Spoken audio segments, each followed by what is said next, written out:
हम लोग श्रीमद् भगवद गीता के 14वें अध्याय के 26वें श्लोक को पढ़ रहे हैं और आज इसके ऊपर तीसरा दिन है।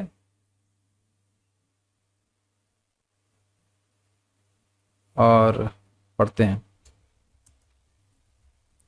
मां च यो व्यभिचारेण भक्ति योगेन सेवते सगुणान् समतीत्येतान् ब्रह्म भूयाय कल्पते।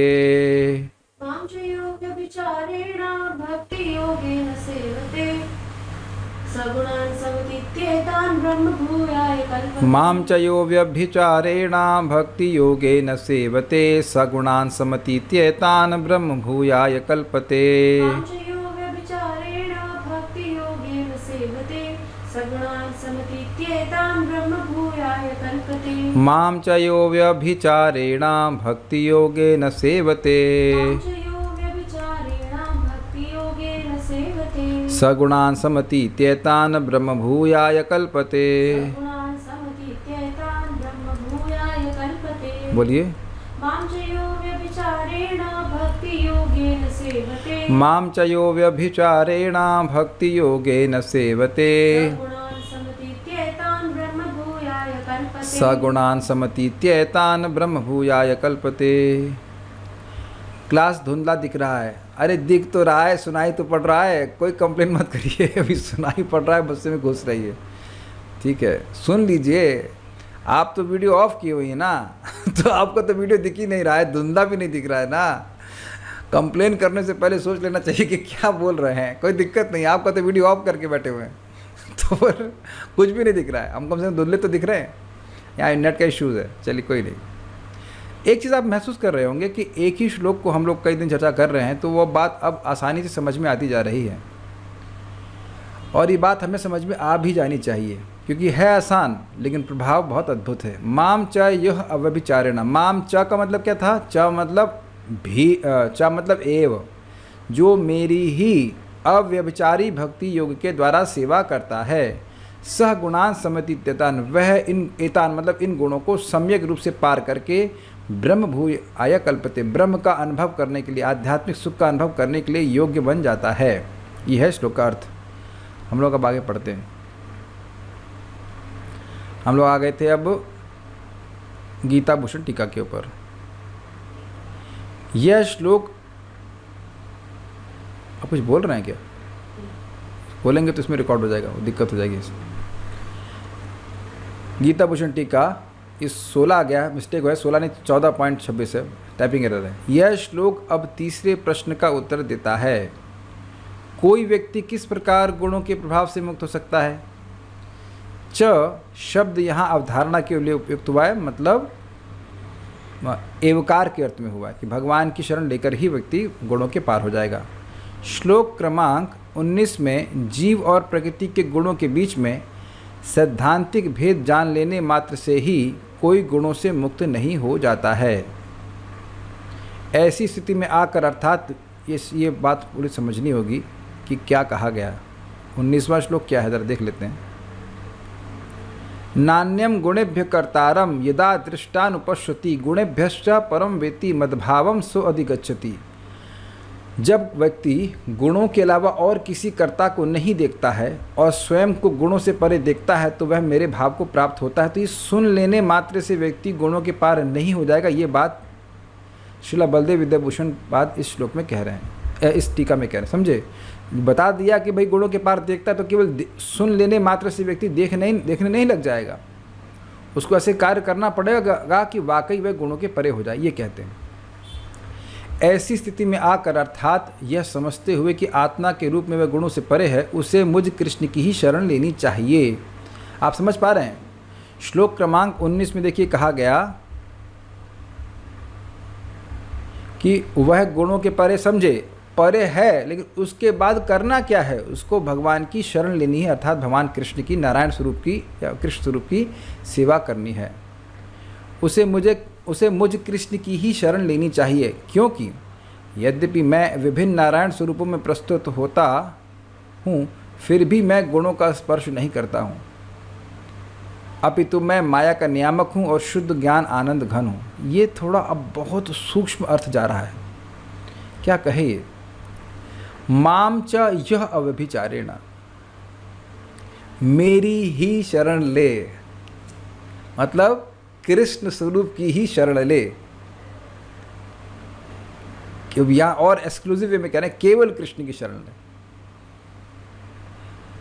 तब यहाँ कह रहे हैं कि क्यों आपकी ही लें, तो कहते हैं यद्यपि मैं विभिन्न नारायण स्वरूपों में प्रस्तुत होता हूँ, फिर भी मैं गुणों का स्पर्श नहीं करता हूँ। ये क्या कह गए भाई? देखिए, हम सब लोग यहाँ भिन्न भिन्न हैं कि नहीं? हम सब लोग यहाँ भिन्न भिन्न स्वरूपों में प्रकट हैं, लेकिन हम गुणों का स्पर्श करने के कारण ऐसे हैं। सब लोग, ये नहीं कह रहा हूँ कि सब एक ही आत्मा है, अलग अलग आत्मा है एक बात, और दूसरा हम लोग अलग अलग रूपों में अलग अलग रूपों को प्रस्तुत किए। अगर आप टाइम को देखें, अनादिकाल से हम कितने रूपों को स्वीकार किए हैं, और वह हर रूप गुणों के अलग अलग इन्फेक्शन को सूचित कर रहा है। अगर मान लीजिए मैं कुत्ते के शरीर में था तो उस समय मैं तमोगुण से प्रभावित था, क्लियर। अगर मनुष्य शरीर में हूँ तो रजोगुण से प्रभावित हूँ, और देवता बन गया तो सतगुण से। समझ रहे हैं? ज़बरदस्त। आत्मा भी भिन्न भिन्न रूपों को प्रस्तुत करता है इस जगत में। इस जगत में आत्मा भिन्न भिन्न रूपों को प्रस्तुत करता है, लेकिन वह गुणों के प्रभाव में होता है। सबको समझ में आ गया बात? मज़ेदार बात है। भगवान इस जगत में विभिन्न रूपों को प्रस्तुत करते हैं, लेकिन वह गुणों के अंतर्गत नहीं होता। इसलिए भगवान कृष्ण की शरण लेना चाहिए। भगवान कृष्ण हो, राम हो, जो भी हो। Is not amazing? अपितु मैं माया का नियामक हूँ। समझे? हम लोग अलग अलग रूपों को प्रस्तुत कर रहे हैं माया के द्वारा निमित्त होकर के, खोल दीजिए इसको। लेकिन भगवान इस जगत में अपने विभिन्न स्वरूपों को प्रकट करते हुए भी माया के नियामक ही रहते हैं, और वह शुद्ध ज्ञान आनंद घन है। हाँ, अभी तो क्लास चल रहा है, आप देख लीजिए जैसे देखना चाहते हैं। इनको ले 1 घंटे के बाद अगर हैं तो वो कर लें।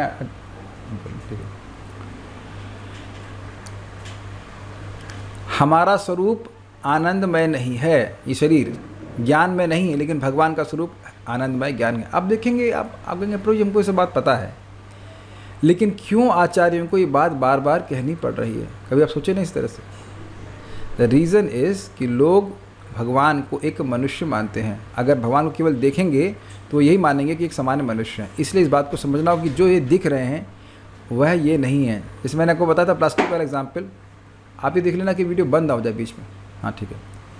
तो मैं प्लास्टिक नहीं हूँ, उस प्लास्टिक पे लिखा हुआ था, अभी तो मेरे पास नहीं है, लेकिन उसको लिखना पड़ा कि मैं प्लास्टिक नहीं हूँ, क्योंकि ऐसी ही भ्रांति उसको होती है देख करके कि वह प्लास्टिक ही है। Does that make sense? इसीलिए बार बार बोल रहे हैं कि नहीं, ये कृष्ण दिख रहे हैं, अर्जुन जैसे ही हैं। अर्जुन ने भी प्रश्न किया था कि अपरो भवतो जन्मा परम जन्म व्यस्तता, आप तो मेरे समान उम्र के दिखते हो। तो बड़ा अद्भुत बात है कि जो व्यक्ति आपके समान उम्र का दिख रहा है वह अनादि कैसे हो सकता है? जैसे वरुण प्रभु, आपसे मैं 7-8 साल बड़ा हूँ, अगर मैं ये कहूँ तो आप मान लेंगे, और मैं कहूँ आपसे मैं 1000 साल बड़ा हूँ, तब 1000 साल बड़े हैं, ये बात तो हजम नहीं हुई। Is it not? आप लोग लग रहा है मेरी उम्र 1000 साल है, कौन विश्वास करेगा ये बात का? इसीलिए बार बार बोला जा रहा है। और एक अद्भुत बात है, माया सबको पकड़ी हुई है, और उस माया के नियामक भगवान है, इसलिए आश्रय लो, क्योंकि वह गुणों के परे हैं। एक और इंटरेस्टिंग बात है, थोड़ी इंटरेस्टिंग बात है, जो जीव गुणों के परे है उसको माया नियमित नहीं कर रही है, लेकिन वह भी माया का नियामक नहीं है। Is it okay? जो जेल से बाहर आ गया वो जेल के द्वारा नियमित नहीं है, लेकिन वो जेल का नियामक नहीं है। अंतर है कि नहीं? समझ रहे? मैं जेल से बाहर आ गया, इसका मतलब ये नहीं कि मैं अन्य को बोलूँगा चलो इनको बाहर करो, यानी कि मैं लोगों का आश्रय नहीं बन सकता हूँ।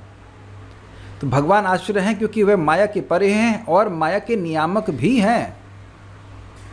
समझ रहे ना बात? बड़ी इंटरेस्टिंग बात है। देखिए, एक्चुअली मैं शायद ठीक से समझा नहीं पाया। देखिए, किसी भी नारायण स्वरूप की आप आश्रय लेंगे तो आप गुणों के पार हो जाएंगे, लेकिन यहाँ भगवान कृष्ण कहने कि तुम मेरी शरण क्यों लो, मतलब ऐसा शायद मैं ऐसे बोल गया तो इससे भाव ये हो रहा है कि कृष्ण की लो और नारायण की मत लो ना। ये मुझे लग रहा था मैं गलत बोल गया, या गलत तरह से गलत आशय प्रस्तुत किया। भगवान कृष्ण की शरण लें, नारायण की शरण लें, राम की शरण लें, किसी भी विष्णु स्वरूप की शरण लेंगे तो व्यक्ति गुणातीत हो जाता है, वो तो कोई दिक्कत नहीं है। लेकिन भगवान कृष्ण कह रहे हैं कि तुम मेरी शरण क्यों लो, क्योंकि यद्यपि मैं विभिन्न नारायण स्वरूपों में भी हूँ, लेकिन मैं कभी माया के द्वारा उन स्वरूपों को प्रस्तुत नहीं कर रहा हूँ। मायावादी क्या बोलता है, एक निर्विशेष ब्रह्म है और वह माया के द्वारा प्रभावित होकर के विभिन्न स्वरूपों में है। कृष्ण, राम और जितने भी रूप हैं ये माया के द्वारा प्रस्तुत हैं। तो जो व्यक्ति माया के द्वारा रूप को धारण किया हुआ है वह आपको माया से परे कैसे कर सकता है। तो भगवान ये समझा रहे हैं कि मेरी ही शरण लो, क्योंकि मैं यद्यपि विभिन्न नारायण स्वरूपों को प्रस्तुत करता हूँ, लेकिन ये भगवान की अंतरंगा शक्ति से प्रस्तुत होते हैं, ना कि माया शक्ति के द्वारा। ओके, ये बात है। मैं सर्वज्ञता आदि दिव्य गुणों का आलय हूँ, मैं सब जानता हूँ। हाँ बोलिए। मैं यही तो समझा रहा हूँ कि मेरे जो मैंने बोला था वो उससे ऐसा लग रहा है कि मैंने ये कहा कि नारायण स्वरूपों की शरण नहीं ले सकते, ऐसा नहीं कह रहा हूँ मैं। अन्य नारायण स्वरूपों की भी शरण ले सकते हैं, लेकिन लोग कहेंगे कि हम विष्णु की शरण लेंगे लेकिन कृष्ण की नहीं लेंगे। महाराज समझा रहे थे कुछ लोग भगवान विष्णु को भगवान मानते हैं लेकिन कृष्ण को नहीं मानते हैं। जैसे कि कुछ लोगों का मत है कि ये कृष्ण अवतार हैं, अच्छे थे, लेकिन ये जब स्त्रियों की गोपियों के संग चले गए तब इनका जो है डिस्टर्बेंस हो गया, इनके चरित्र में गड़बड़ा गया। और ऐसा बहुत ज़्यादा लोग मानते हैं। आप सोचिए कि बहुत स्ट्रांगली लोग बिलीव करते हैं कि कृष्ण, हम नाचने वाले भगवान पे विश्वास नहीं रखते। समझ रहे ना बात। तो इसलिए कह रहे हैं कि मेरी शरण क्यों लो, मान लो कोई कृष्ण की शरण ले रहा है तो क्यों लो, क्योंकि मैं विभिन्न नारायण स्वरूपों को प्रस्तुत करता हूँ, लेकिन माया के आश्रित होकर के नहीं। मैं तब भी माया का नियामक ही हूँ। भगवान नारायण भी माया के नियामक हैं और कृष्ण स्वरूप में भी भगवान माया के नियामक हैं, ये कहते हैं। ठीक है। जो भक्ति योग द्वारा मेरी ही शरण लेता है तो ऐसा व्यक्ति गुणों को लांघ जाता है और अपने स्वरूप में स्थित हो जाता है, जिसमें आत्मा के 8 गुण प्रकाशित होते हैं। पाप रहित होना, पाप करेगा ही नहीं, मृत्यु शून्यता, जरा रहित होना यानी बुढ़ापे से रहित होना, भूख रहित होना, प्यास रहित और शोक रहित होना, वह सत्य संकल्प और सत्य काम। सत्य संकल्प मतलब जो वो संकल्प करेगा वो पूर्ण हो जाएगा। पहले कहा गया था कि ब्रह्म का अर्थ जीव भी होता है, ये कहा गया था 8वें अध्याय में भी। इसके अनुसार भक्ति के सर्वश्रेष्ठ साधन से जो जीव को भगवान से अलग दिखाता है, जीव अपने स्वरूप का अनुभव कर पाता है। समझे आप इसका मतलब क्या हुआ।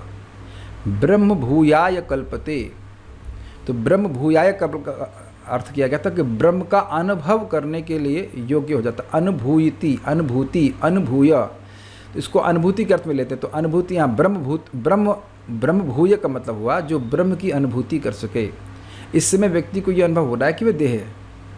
अभी अनुभव ये नहीं हो रहा है कि मैं देह से परे कैसे हूँ, क्योंकि व्यक्ति अविद्या से ग्रसित है। तो अविद्या हट गई, भगवान की भक्ति कर रहा है, तो उसको साक्षात अनुभव होता है कि कैसे वह देह नहीं है। जैसे सिंपल सी बात है, स्वप्न में अनुभव बिल्कुल नहीं होता है कि हम सो रहे हैं।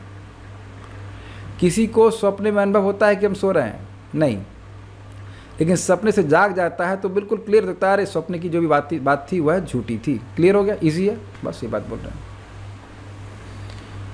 ठीक है। तो यहाँ कह रहे हैं कि ब्रह्म का अनुभव करने का मतलब क्या है। मैं कृष्ण का, मेरा कृष्ण से क्या संबंध है। जब ये जागृत हो गया तो वह गुणों के पार हो गया। Is it okay. और ये होता है भाव भक्ति के स्तर पर।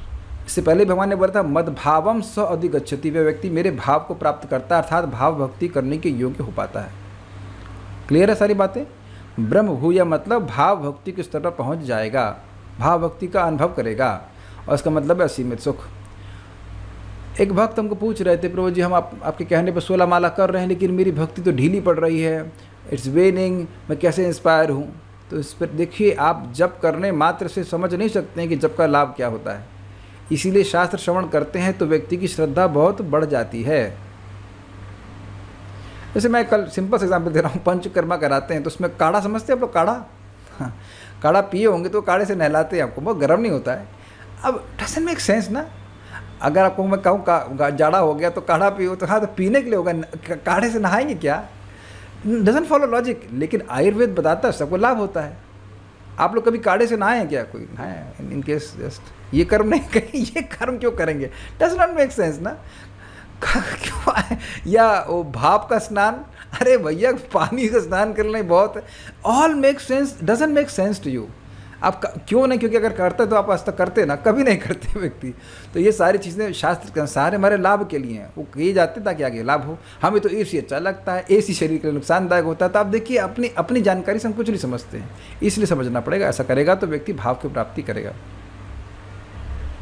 बोल रहे हैं काढ़ा स्नान फर्स्ट टाइम सुना है। हाँ, तो बहुत सारी चीज़ें सुनता है व्यक्ति, फिर अनुभव करता है। तो अगर ऐसे मुझे मान लो, सोचो एग्जाम्पल, कोई व्यक्ति ज़बरदस्ती मेरा पंचकर्मा स्पॉन्सर कर देगा, जाओ तुम पर काढ़ा स्नान कराया जाएगा, तो मैं भाग जाता ना, तो अरे भैया ये तो मार डालेंगे, काढ़े का स्नान कराएंगे, ये करेंगे, तो हमको उबाल देंगे लाइक दैट। तो नहीं, ज्ञान रहता है तो व्यक्ति उसको स्वेच्छा से, बड़ी प्रसन्नता से करता है। तो ये बात विज्ञान के रूप में समझाई जा रही है। भक्ति के द्वारा जीव का स्वरूप नष्ट नहीं होता है और वह निर्विशेष ब्रह्म में जाकर लीन नहीं हो जाता है। देखिए कितना एक्सप्लिसिटली, एकदम क्लियरली समझा रहे हैं, बिल्कुल बच्चों को समझाया था ना कि भैया जीवन का उद्देश्य ब्रह्म में लीन होना नहीं है। आप लोग भक्त हो, समझते हो, नहीं तो प्राय जितने भी आध्यात्मिकतावादी हैं वो आपको लीन ही कराएंगे। तो यहाँ बिल्कुल कहेंगे देखो लिखा है ब्रह्म भूयाय कल्पते, ब्रह्म में लीन हो जाता है, ब्रह्म का अनुभव मतलब ब्रह्म में लीन। लेकिन आप एक विचार करो, बहुत ध्यान से सुनना इसको, अनुभव होगा तो आप जीरो हो जाओगे। मेरी बात को फिर ध्यान से सुनना, ब्रह्म भूय मतलब ब्रह्म का अनुभव हो रहा है। जैसे कि मैं यहाँ बोल रहा हूँ और आप लोग अनुभव कर रहे हैं कि क्लास बहुत बोरिंग हो रही है, ये क्लास बिल्कुल समझ में नहीं आ रही है, यह क्लास अच्छी लग रही है। ये तीनों प्रकार के अनुभव आप लोगों को व्यक्तिगत हो रहे हैं ना। मान लो तुंग विद्या माता जी हैं, शैली शुक्ला माता जी हैं, वरुण प्रभु हैं, तो ये तीनों अलग अलग व्यक्ति हैं कि नहीं। मैं जैसे एग्जाम्पल ले रहा हूँ, तीनों लोगों को अनुभव हो रहा है, राधा रमन प्रभु को भी अनुभव हो रहा है कि नहीं हो रहा है, और आप लोगों का अनुभव व्यक्तिगत है। कितना अमेजिंग है ना। आप सब लोग लीन हो गए हैं क्या? You can be absorbed in hearing the class but you don't forget your existence. मैं समझा पा रहा हूँ, this is a brilliant point. ब्रह्म भूय मतलब ब्रह्म का अनुभव करने वाला। तो अनुभव करने वाला ही लीन हो गया तो अनुभव किसको होगा? और हल्ला कर देंगे ब्रह्म भूया मतलब ब्रह्म में लीन हो गया, तो लीन हो गया तो अनुभव किसको होगा? क्लियर? तो यहाँ समझा रहे कि वह ब्रह्म में लीन नहीं हो जाता है, ब्रह्म का अनुभव करता है, मतलब अपने संबंध का अनुभव भगवान से करता है। पहले भगवान ने कहा था कि जीव भगवान के साधर्म को प्राप्त होता है, स मद्भावम याति भगवद गीता 8.5 और मम साधर्म आगतः भगवद गीता 14.19 को हमने पढ़ा था अभी, और स मद्भावम याति मतलब 8.5 में गीता में पढ़ा था।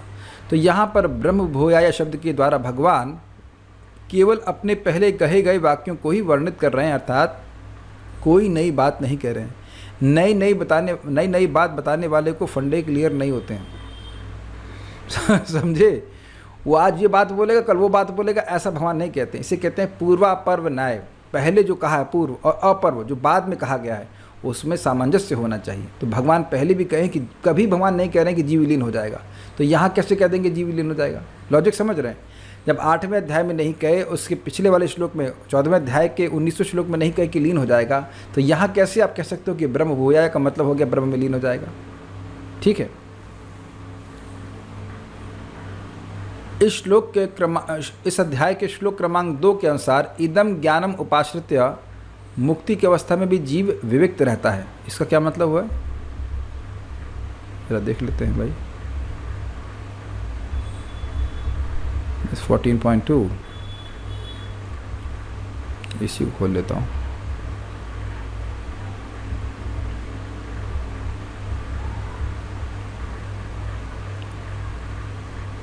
इदम ज्ञानम उपाश्रित्य मम साधर्म आगतः, इस ज्ञान का आश्रय लेकर मेरे साधर्मता को प्राप्त करता है। धर्म का मतलब होता है किसी वस्तु का वह गुण जो आप उससे अलग नहीं कर सकते हैं। तो अब एक बताइए, भगवान का गुण क्या है? सच्चिदानंद।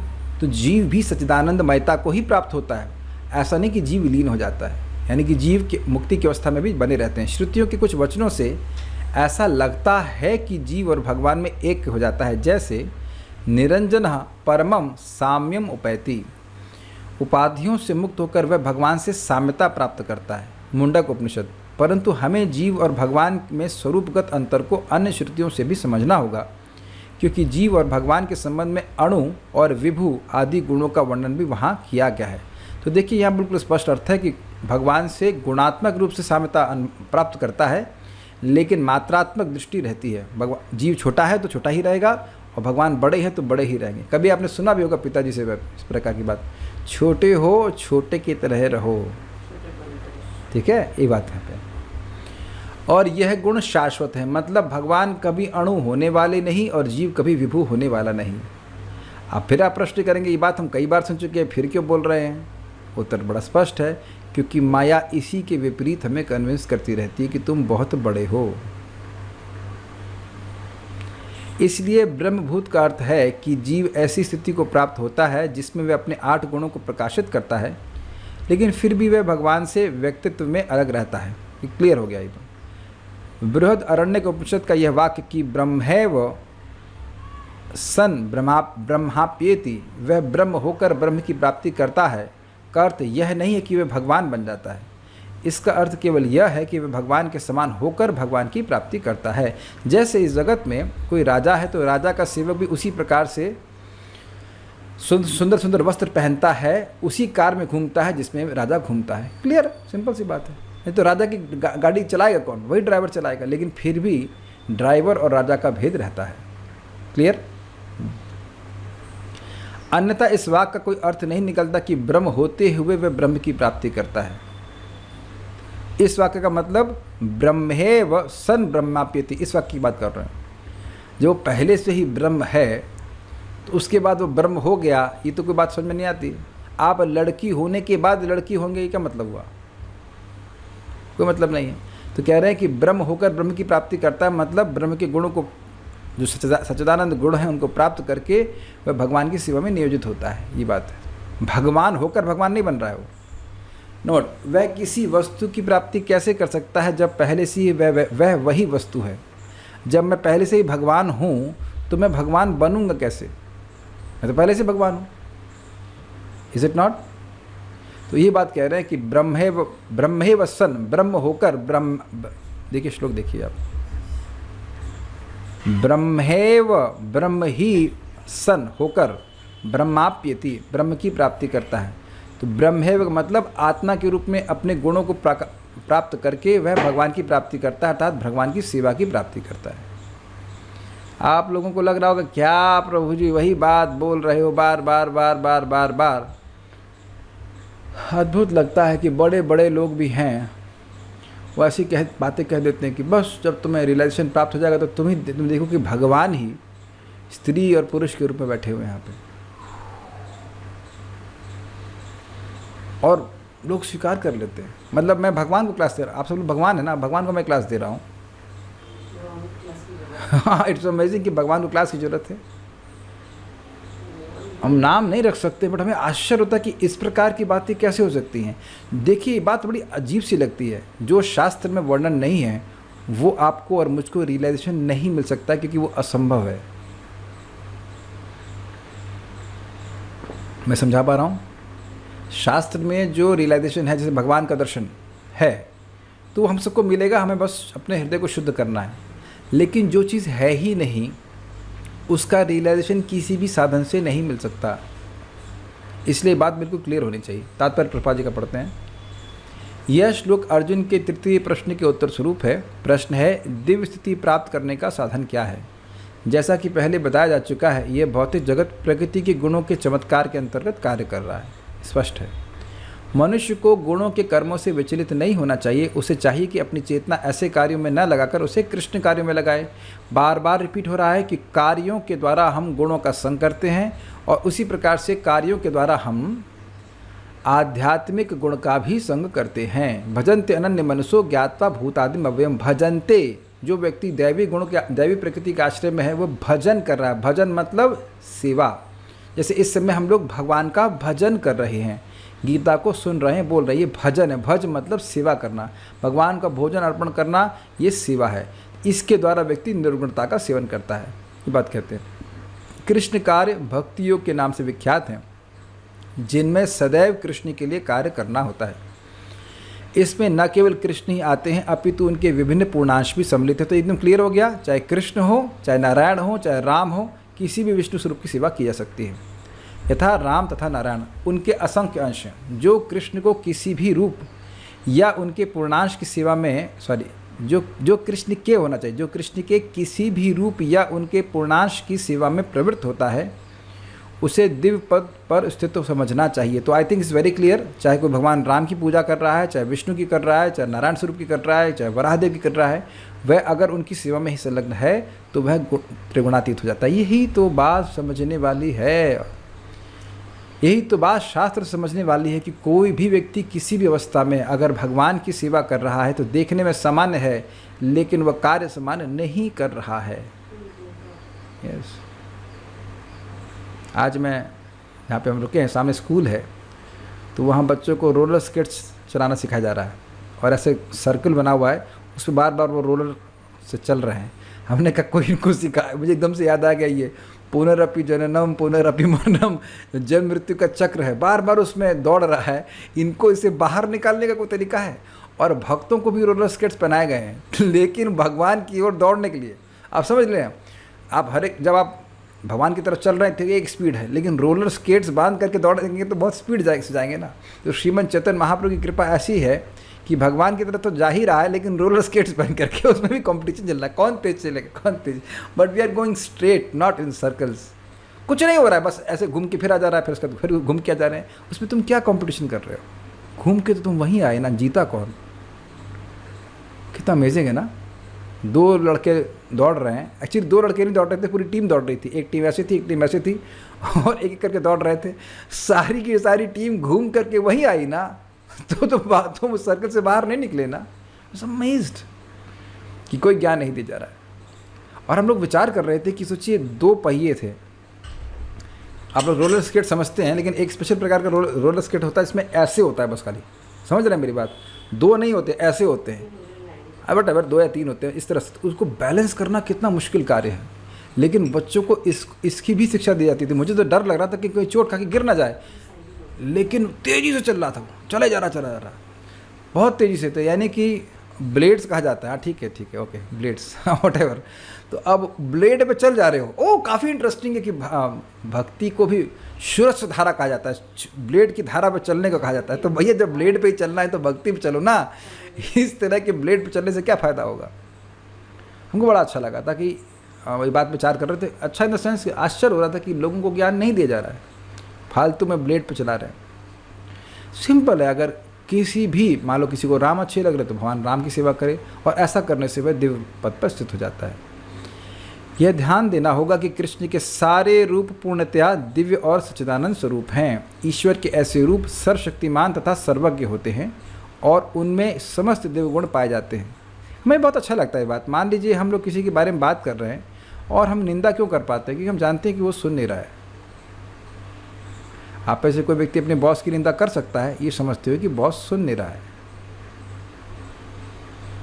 है ना। लेकिन भगवान इससे बिल्कुल जानते हैं कि आप, मैं, हम सब लोग मिलकर के भगवद गीता पढ़ रहे हैं। This is very nice, I really like this. आप चाहे कहीं पे भी हों, भगवान पूरी तरह कॉन्शियस हैं कि आप किस स्थिति में हैं आज और आप क्या कर रहे हैं, और वो हमेशा के लिए याद रखते हैं कि आपने क्या सेवा करी, चाहे छोटी सी भी क्यों ना हो, है ना। ऐसे आप आज एकादशी कर रहे हो, ये केवल आपको पता है कि नहीं? कोई चावल खा ले तो कौन जान रहा है? लेकिन भगवान जानते हैं कि आप एकादशी कर रहे हैं। He remembers every sacrifice you are doing, every moment, everything. पढ़ते हैं आगे।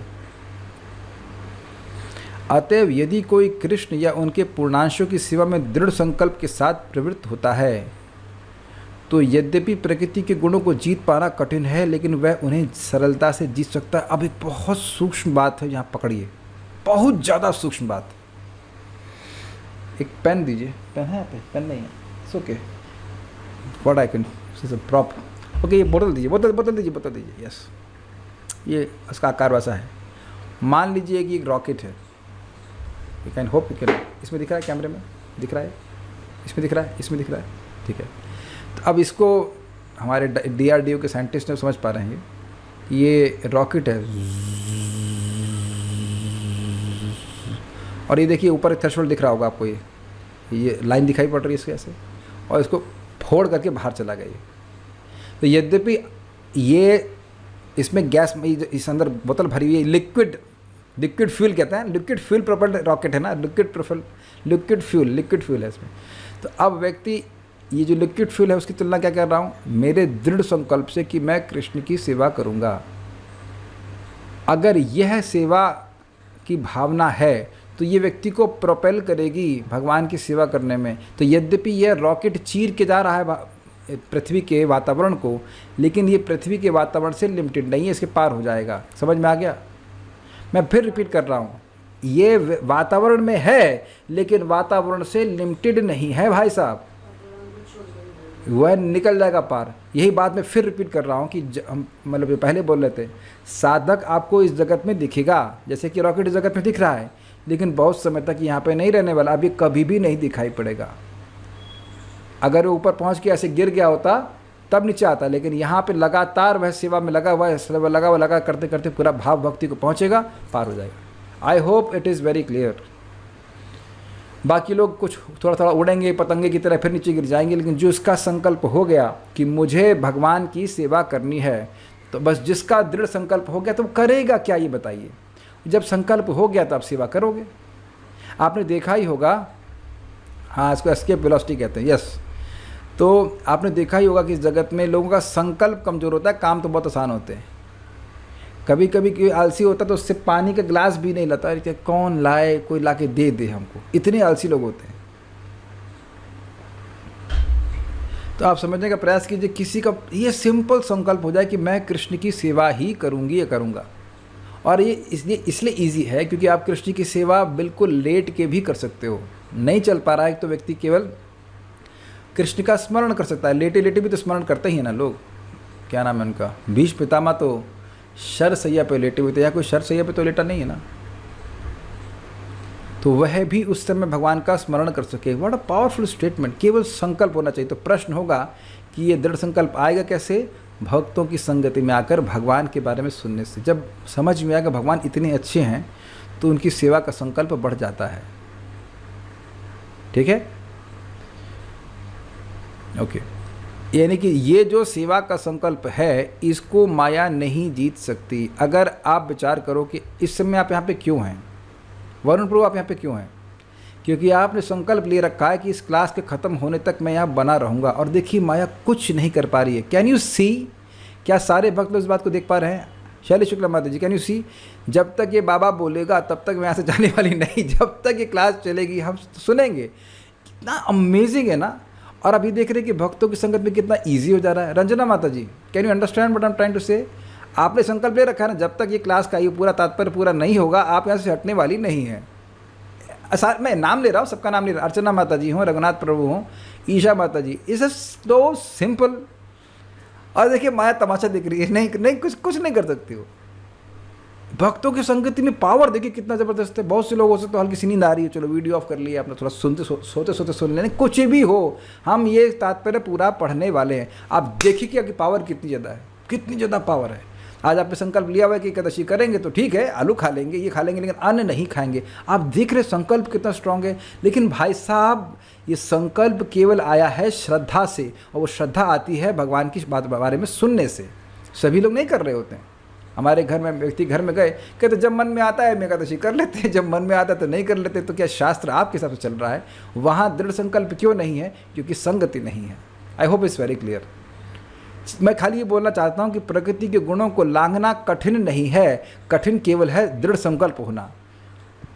और वह भी कठिन इसलिए क्योंकि लोगों को भक्तों की संगति नियमित रूप से प्राप्त नहीं होती। मैं तो आपके सामने प्रमाणित कर रहा हूँ। इस समय कौन आपको क्लास से हटा सकता है? कोई भी नहीं, except you. Simple, is it not? स्वीकार करेंगे आप? आज आप प्रसाद खाओ या ना खाओ, इसमें तो आपका कंट्रोल है। और बहुत बढ़िया बात बता रहा हूँ मैं, श्लोक आपको कोट करके दिया भी था कि भगवान विष्णु का नैवेद्य है, प्रसाद है, उसको आप भोजन में मिला दे तो वह भोजन भी प्रसाद बन जाता है। हम लोग कोटेशन दे चुके हैं पहले। उससे 6 मास की तपस्या करने से, व्रत करने से जो लाभ मिलता है वह उस भोजन के को ग्रहण करने से मिल जाता है जिसमें भगवान विष्णु का प्रसाद मिला हो। तो एक बात हम बता रहे थे, भक्तों को कभी कभी लगता है हम बाहर जाते हैं, भोग नहीं लगा पाते तो क्या करें? हमने पता है क्या किया? सिंपल, गौर निताई जी को अर्पित तुलसी की माला गार्लैंड ले आए, वो सूखी भी रखी है उस पर डालो, सेब पे डाल दो, केले पे डालो, खा जाओ। तो प्रमाण है ना, हम अपने मन से तो नहीं कह रहे हैं, भाई सब कुछ प्रसादम हो जाएगा। अब देखिए, अब क्या यह भी मुश्किल है? आप बताओ क्या मुश्किल है कि सूखी तुलसी जो भगवान को अर्पण की गई है उसको रख लीजिए? Is so simple. लेकिन जिसका विश्वास है कि मुझे प्रसाद ग्रहण करना है वो कर लेगा। आप बताओ कितना इजी है ना भाई। इमरजेंसी में यहाँ भोग नहीं लगा सकते तो ठीक है, यह भी तो किया सकता है। सिंपल, सिंपल नहीं। तो मैं समझाने का प्रयास कर रहा हूँ कि ऐसा भले लगे माया मुझसे पार होना मुश्किल है, but basically things are very simple to do. केवल संकल्प की बात है। इसकी व्याख्या 7वें अध्याय में पहले ही की जा चुकी है, जब भगवान ने बोला था दैवीश गुणमयी मम माया दुरत्य मामे वये प्रपद्यन्ते माया मेताम तरन्ति। कृष्ण की शरण ग्रहण करने पर तुरंत ही प्रकृति के गुणों के प्रभाव को लांघा जा सकता है। मैं फिर रिपीट कर रहा हूँ, तुरंत कैसे? जैसे अगर हम सतुगुणी होते तो अभी नेचर में घूम रहे होते, रजगुणी होते तो पैसे कमाने में लगे होते, और तमोगुणी होते सो रहे होते। लेकिन हम क्या कर रहे हैं अभी? गीता भागवत पे प्रवचन और श्रवण। तुरंत अलग हुआ कि नहीं? इमीडिएटली व्यक्ति डिटैच होकर के भगवान की सेवा करता है। कृष्ण भावनामृत या कृष्ण भक्ति में होने का अर्थ है कृष्ण के साथ समानता प्राप्त करना। भगवान कहते हैं कि उनकी प्रकृति सच्चिदानंद स्वरूप है और सारे जीव परम के अंश हैं, जिस प्रकार सोने के कण सोने की खान के अंश हैं। क्लियर है? इस प्रकार जीव अपनी आध्यात्मिक स्थिति में सोने के समान या कृष्ण के समान गुण वाला होता है, किंतु वैष्णव का अंतर बना रहता है, अन्यथा भक्तियों का प्रश्न ही नहीं उठता। वैष्णव मतलब इंडिविजुअलिटी। भक्तियों का अर्थ है कि भगवान है, भक्त है, तथा भगवान और भक्त के बीच प्रेम का आदान प्रदान चलता रहता है। प्रेम का आदान प्रदान मतलब सेवा का आदान प्रदान। भक्त भगवान की सेवा करना चाहते हैं और भगवान भक्त की सेवा करना चाहते हैं। एक बहुत विनोद की बात है, मतलब मुझे तो विनोद वाली लगी। हम गिरिराज जी को स्नान कराते हैं जब धाम में रहते हैं, तो कल हमको अभिषेक करा जा रहा था। हमने कहा तो बड़ा मज़ा आता है। हमने कहा इसमें तो बड़ा मज़ा आता है, भगवान को तो बड़ा मज़ा आता है। समझ में आए बात? तो मैं और उत्साहित हुआ कि मैं जब ठीक होकर वापस जाऊंगा तो शालिग्राम खूब सुगंधित तेल भी लगाऊंगा ना। ऐसा भगवान ने कहा तुम बहुत नलायक हो, अब तुम अभिषेक का फ़ायदा उठा। फ़ायदा नहीं, एक्सपीरियंस लो कि कितना मज़ा आता है यार। So what I am trying to say, अब जस्ट आपको लग रहा होगा, बट आई वाज थिंकिंग ऐसे जब आप सोचेंगे ना कि शालिग्राम की सेवा कर रहे हैं, कौन सी बहुत बड़ी बात है। But just try to see is a person and is very very grateful and extremely powerful. आप मेरी बात समझ पा रहे हैं? मैंने एग्जाम्पल पहले भी दिया था, जब हम लोग गर्म शावर से स्नान करते हैं तो वहाँ व्यक्ति खुद शावर से स्नान करता है, उस पर उड़ेला नहीं जाता है। लेकिन आप लोग पंचकर्मा जरूर करवाएं, वहाँ पे कुछ उड़ेलते हैं सुगंधित चीज़ें, तो आपको बहुत अच्छा लगता है। तब समझ में आता है कि हम कृष्ण की ऐसा उपचार करें तो कृष्ण कितने सुखी होंगे। He is a person. I hope able to communicate what I am trying to say. हम इंद्रिय तृप्ति की बात नहीं कर रहे हैं कि खुद हम लोग कितना भोगेंगे, वो नहीं, but that experience is so nice. और बिल्कुल आपको वैसे ही लिटाया जाता है जैसे आप देखते हैं ना, भगवान को एक बर्तन में बिठा देते हैं, नहलाते हैं और पानी नीचे गिर जाता है। और वैसे अमेज कि क्या भक्त लोग कितना सुख भगवान को देते हैं। Is a person.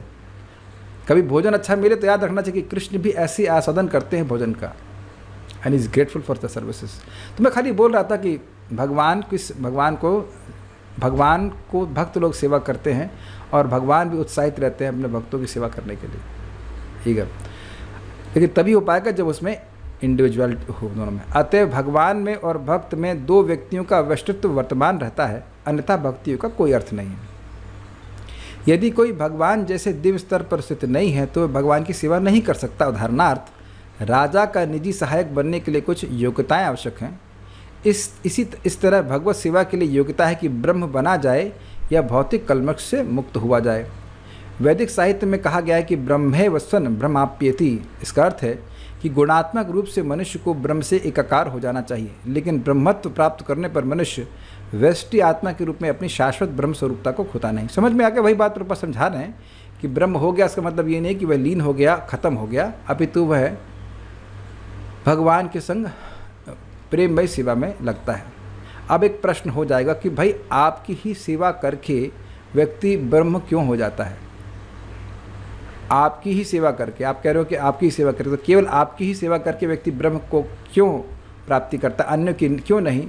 तो उसको अगले श्लोक में बताएंगे कि क्योंकि मैं ब्रह्म की प्रतिष्ठा हूँ। I am the basis of that Brahman, basis of that Brahman, ब्रह्मणो ही प्रतिष्ठा हम अमृतस्य अवश्य शाश्वत धर्मस्य सुखस्य कांतिकस्य। क्योंकि ब्रह्म के सोर्स, ब्रह्म की प्रतिष्ठा मैं हूँ। इसी कारण से केवल मेरी ही सेवा करके व्यक्ति ब्रह्म का अनुभव कर सकता है। कोई अन्य देवी देवता ब्रह्म की प्रतिष्ठा नहीं है। तो ये हम लोग भगवान ने चाहा तो कल चर्चा करेंगे। Stop here. श्रीमद् भगवद गीता की जय, श्रील प्रभुपाद की जय, निताय गौर प्रेमानंदे।